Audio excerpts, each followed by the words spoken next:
Que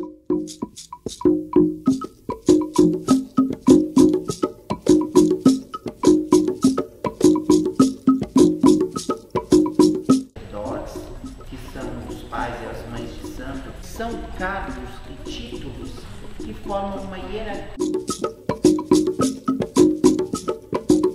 Olha, foi o africano que ensinou a fazer o tijolo. Ela determina a história que vai ser contada, ela manipula a história que vai ser contada, a informação que vai ser dada. Baseada na nossa, para ser a base da cura, da salvação.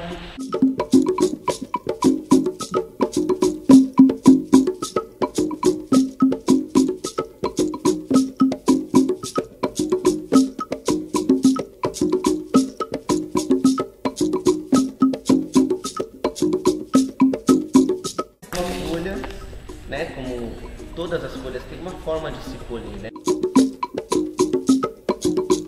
Virada ao contrário, isso quer dizer não pode.